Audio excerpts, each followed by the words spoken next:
मैं हूँ श्रद्धा सिंह। स्वागत है आपका मेरा यूट्यूब चैनल श्रद्धा सिंह लॉ में।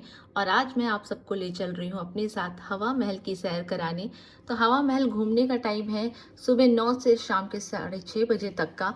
और मैं अगर इसकी टिकट बता दूँ आपको, तो इसकी टिकट इंडियन टूरिस्ट के लिए यानी हम सब के लिए है 50 रुपये पर हेड। और जयपुर घूमने का सबसे बेस्ट टाइम होता है नवंबर टू मार्च तक का। इसके बाद यहाँ बहुत गर्मी पड़ने लगती है। सामने टिकट घर है, यहाँ से आप टिकट ले सकते हैं और इसके बाद टिकट लेके एंट्री करेंगे। और ये मंजिल जो है वो पूरी 5 मंजिले की है हवा महल, बिना नींव के। सबसे इंटरेस्टिंग फैक्ट यही है हवा महल के बारे में कि बिना नींव की 5 मंजिले की इमारत खड़ी है, जिसका निर्माण राजा सवाई प्रताप सिंह ने 1799 में कराया था। तो अब हम आनंदपुरी द्वार के मेन एंट्रेंस गेट से हम अंदर चलेंगे हवा महल के, और मैं दिखाती हूँ हवा महल में आपको और क्या क्या देखने लायक है। तो आपके सामने है आनंदपुरी गेट। और इस पूरे हवा महल को जो वास्तु के अकॉर्डिंग डिज़ाइन किया गया था वो किया था लाल चंद उस्ताद जी ने। तो यहाँ से जब हम एंटर करेंगे तो हम अंदर पहुँच जाते हैं हवा महल के पहली मंजिल पे। ये पूरी 5 मंजिलें मंजिल की इमारत है, वो मैं आपको बताती जाऊंगी स्टेप बाय स्टेप जब हम जाएंगे। तो सबसे पहले आंगन में बीचों बीच आपको एक फुहारे का यानी फाउंटेन एरिया दिखता है। और सामने आपको दिख रहा है, ये हम जो पहली मंजिल पे आए हैं ये है सरद मंदिर। इस पूरे नीचे फर्स्ट फ्लोर का नाम है। और यहाँ पे ही राजा प्रताप सिंह का रूम भी है आगे, और जहाँ वो रहते थे जब आके। ज़्यादातर इस पूरे इमारत का यूज़ जो होता था वो सर्दियों में होता था, क्योंकि जब गर्मी बढ़ती थी तो लोग सर्दियों के मौसम में यहाँ आके रहते थे। और जो मनोरंजन का कार्य होता था, जो भी उत्सव मनाया जाता था, वो यहाँ इसी मंजिल पे होता था। और सर्दियों में यहाँ आके रहने के लिए इसका नाम पड़ गया था शरद मंदिर।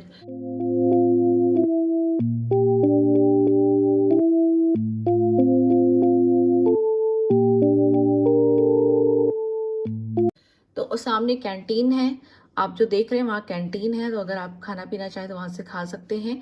और उधर ही एग्जिट गेट भी है और इधर एंट्रेंस है।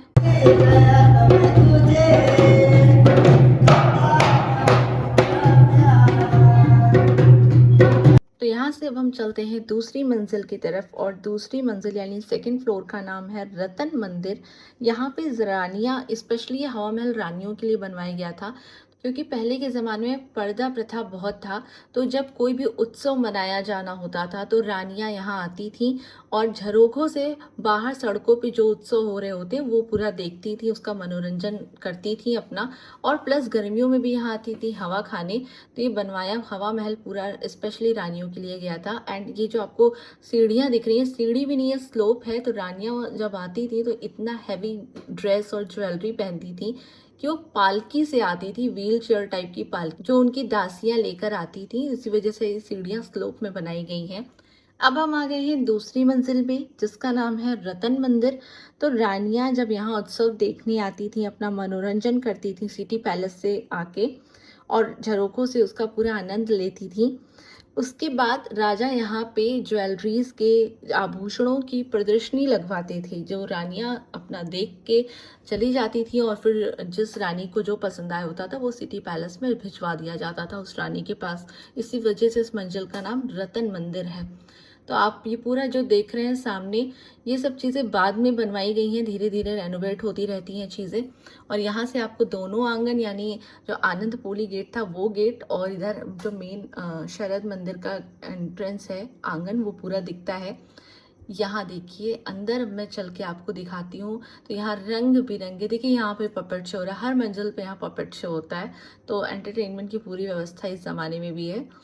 तो आप देखिए पूरी ये मंजिल शीशे से एंड कलरफुल ग्लासेस से बनाई गई है। और ये झरोखे हैं, अंदर से रानियाँ देखती थी, इस एरिया से दासियाँ उनकी आती थी वो देखती थी। और ऐसे ही छोटे छोटे झरोखे खिड़कियाँ होती थी, जिससे बाहर सड़कों पे क्या हो रहा है, क्या उत्सव चल रही है, कोई रैली निकल रही, जुलूस, वो सब देखा जाता था। जैसे अभी भी कोई फेस्टिवल ही है आई थिंक इन लोगों का, तो वो चल रहा है। ये है हवा महल, यहाँ की विंडोज से पीछे का पूरा सब कुछ दिखता है जो रानियाँ देखती हैं। अब हम जा रहे हैं तीसरी मंजिल पे, जिसका नाम है विचित्र मंदिर। विचित्र मंदिर क्योंकि राजा स्वामी प्रताप सिंह कृष्ण जी के बहुत बड़े भक्त थे, तो उन्होंने विचित्र मंदिर का निर्माण कराया था, खास श्री कृष्ण जी की पूजा के लिए। तो इसीलिए वजह से इस मंजिल का निर्माण हुआ था, जिसका नाम है विचित्र मंदिर। तो अभी हम उसके बाहर एरिया में हैं। अंदर चल के मैं आपको दिखाती हूँ कैसा है ये मंजिल। तो ये देखिए हम एंटर कर रहे हैं और आप सेम जैसे ऊपर था वैसे नीचे है। चारों तरफ कलरफुल ग्लासेस हैं, खिड़कियां हैं, लेकिन अभी क्लोज कर दी गई हैं। आम पब्लिक ऐसे खिड़कियों तक नहीं जा सकती है, दोनों तरफ क्लोज है।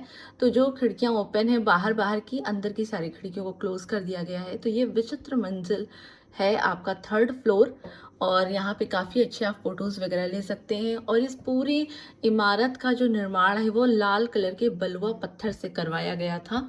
तो बहुत ही खूबसूरत हवा महल का डिज़ाइन है, आर्किटेक्चर है। अब हम यहाँ से चल रहे हैं ऊपर, यानी 4th फ्लोर पे, चौथी मंजिल, जिसका नाम है प्रकाश मंजिल।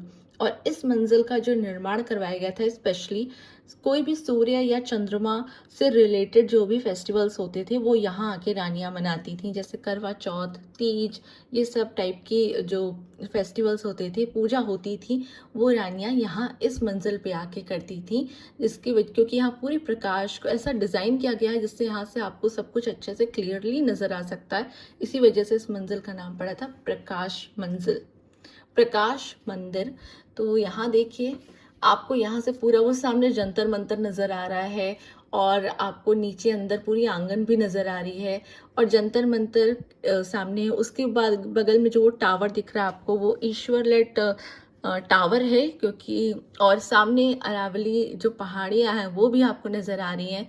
और दूसरी साइड में देखेंगे तो आपको हवा महल के पिछले हिस्से की जो रोड गई है वहाँ पे भी क्या हो रहा है वो पूरा देख सकते हैं। तो इस फ्लोर पे भी आप अच्छे से देख सकते हैं। ये 4th फ्लोर है। अब हम चलेंगे यहाँ से ऊपर 5th फ्लोर पर। तो एक बार मैं आपको दिखा दूं, और इतनी ठंडी हवा आ रही है। मैं सोच रही हूँ कि इस टाइम पे इतना अच्छा लग रहा है, इतनी ठंडी हवा आ रही है, आप सब कुछ अच्छे से एंजॉय कर रहे हैं। तो उस ज़माने में जब इसको बनाया गया होगा तो रानियाँ तो एक्चुअल में काफ़ी अच्छे से इसको एंजॉय करती होंगी। अब हम आ गए हैं 5th फ्लोर पे, यानी हवा महल की आखिरी मंजिल पे, जिसका नाम है हवा मंदिर। और इसका निर्माण इसीलिए कराया गया था कि रानियां यहाँ के अच्छे से नज़ारों का लुत्फ़ उठा सकें, ताज़ी ताज़ी हवा खा सकें। और जैसा मैंने कहा था यहाँ कोई फेस्टिवल चल रहा है तो उस ज़माने में रानियां ऐसे ही चीज़ों को आके यहाँ हवा महल से देख के एंजॉय करती होंगी कि सड़क पे क्या भी कोई फेस्टिवल या कोई मनोरंजन का कार्य चल रहा है। और यहाँ से आपको सामने wind view cafe, tattoo cafe जो फेमस हैं हवा महल की फ़ोटोज़ एंड वीडियोज़ बनाने के लिए, वो भी दिख रही हैं। तो ये हवा महल के पिछले हिस्से वाला जो रोड है वो मैं आपको दिखा रही हूँ, पीछे के हिस्से का। और ये देखिए सामने वो 5th फ्लोर है, बहुत ही छोटा सा। और वहाँ से वो पतली सी सीढ़ियाँ जहाँ ऊपर जानी हो बालकनी में, हवा महल में आप हवा का आनंद ले सकते हैं। लेकिन मैं नहीं जा रही हूँ क्योंकि मुझे थोड़ा रिस्की लग रहा है। सामने आपको वो ईश्वर लेट टावर के बाद जंतर मंतर दिख रहा है। ये एक साइड में आपको पूरा सिटी पैलेस का व्यू आ रहा है, जहाँ से रानियां आती थीं हवा महल में। तो पूरा आपको नज़ारा हवा महल में, मतलब जब आप आएंगे तो एक ऐसा इमारत है जहाँ से आपको हर फेमस चीज़ें दिख रही हैं। तो ये था हवा महल, और हम हवा महल से बाहर जा रहे हैं। तो यहाँ से मैं बाहर निकल रही हूँ अभी हवा महल से। और ये पूरी जो इमारत है वो राजपूताना शैली से बनाई गई है, आर्किटेक्चर का यूज़ हुआ है इसमें पूरे। और यहाँ हम आ गए हैं मूर्ति संग्रहालय में।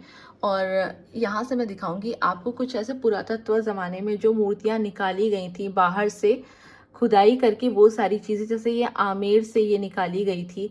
और ये नाम भी लिखा है मृदंग वादिनी, कुछ मूर्ति है वो निकाली गई थी आमेर से। ये आप देख सकते हैं, ये 18वीं सदी की मूर्ति है। ये सरस्वती जी की मूर्ति जो आमेर से लाई गई थी, ये आपकी 18वीं सदी की मूर्ति है। तो यहाँ ऐसे कई बहुत सारी मूर्तियाँ हैं जो अलग अलग जगहों से, स्पेशली ज़्यादातर आमेर से निकाली गई हैं वो। और 18वीं 10वीं 8वीं सदी तक की मूर्तियाँ यहाँ रखी गई हैं। और ये डोर जाता है आपका बिहार मंदिर के लिए, लेकिन मैं अभी नहीं जा रही हूँ। तो आप हवा महल आएँ, हवा महल को अच्छे से एक्सप्लोर करें, बहुत अच्छी चीज़ें हैं। हिस्टोरिकल प्लेस है तो आपको बहुत सारी नॉलेज मिलती है। यहाँ आने के बाद पहले ज़माने में क्या आर्किटेक्चर को यूज़ करके, जब आपके पास ज़्यादा सुविधाएं नहीं थी, फिर भी किस तरीके से इमारतें खड़ी की गई हैं और अभी तक टिकी हैं, ये चीज़ें आपको देखने में बहुत ही इंटरेस्टिंग लगेंगी। मुझे भी बहुत मज़ा आया। ये 17वीं सदी की मूर्ति थी। अब हम यहाँ से चल रहे हैं फाइनली बाहर, और यहाँ पे बाहर जाने के लिए कॉरिडोर्स का यूज़ किया गया है। कभी कभी मैं भूल भी जा रही हूँ। हम लोग यहाँ से बाहर जा रहे हैं और बाहर जाने का भी ना ऐसा भूल भुलैया जैसा रास्ता है, हालांकि हर जगह लिखा way to exit, way to exit, उसी इंडिकेशन को फॉलो कर रहे हैं हम लोग। तो यहाँ बाहर निकलने के लिए भी 4-5 गलियों से घूम घूम के बाहर हम लोगों को निकलना है। तो गाइज, आपको टाइम निकाल के, अगर आप अब तक यहाँ नहीं आए तो एक बार तो आना बनता ही है। तब हम यहाँ फाइनली बाहर आ गए हैं और यहाँ से उतर रहे हैं। वहाँ सामने से हमने टिकट लेके एंट्री की थी आनंद पोली गेट से, और यहाँ से अब हम लोग एग्जिट कर रहे हैं। तो इस गेट से हम बाहर आए हैं और अब यहाँ से निकलते हैं पार्किंग एरिया में, जहाँ हमने अपनी कार को किया था पार्क। और इससे पहले मैं आपको नाइट व्यू में जयपुर कैसे दिखता है, क्योंकि दिन में हम लोग देख नहीं पाए, तो रात के टाइम में यहाँ के नाइट व्यू आपको जयपुर का पीछे का जो मेन फेमस पोर्शन है वो दिखा रही हूँ कि कितना खूबसूरत लगता है रात में भी ये। तो ये था गाइस हवा महल का पूरा व्यू। हम लोग हवा महल से बाहर निकल के अपनी कार में बैठ गए।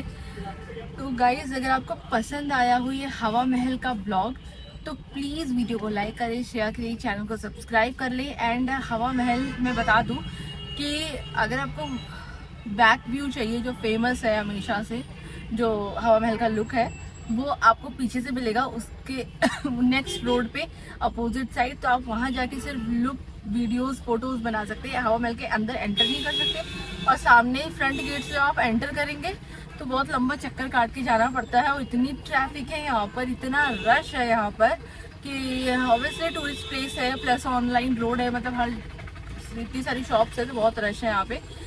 और क्योंकि हिस्टोरिकल प्लेस है तो वन टाइम वॉच तो बनता ही है, और इसके बाद दोबारा आने की ज़रूरत नहीं है, कुछ बचता नहीं देखने के लिए हवा महल में। तो गाइज, अगर आपको ये ब्लॉग पसंद आया हो, मेरी रिव्यू पसंद आई हो हवा महल के लिए, तो please like, share and subscribe the channel. तो मिलते हैं नेक्स्ट ब्लॉग में, जो कि होने वाला है जंतर मंतर का, क्योंकि मैं इसके बाद जंतर मंतर जाने वाली हूँ। जस्ट उसके 1 से 1.5 किलोमीटर के डिस्टेंस पे है। और जंतर मंतर पहुँच गए आप तो जंतर मंतर के ठीक सामने सिटी पैलेस भी है। तो अगर आप आते हैं तो वॉकिंग डिस्टेंस पे ये तीनों जो टूरिस्ट डेस्टिनेशंस हैं फेमस जयपुर के, वो आप कवर कर सकते हैं। तो मिलते हैं नेक्स्ट ब्लॉग में, टाटा बाय बाय।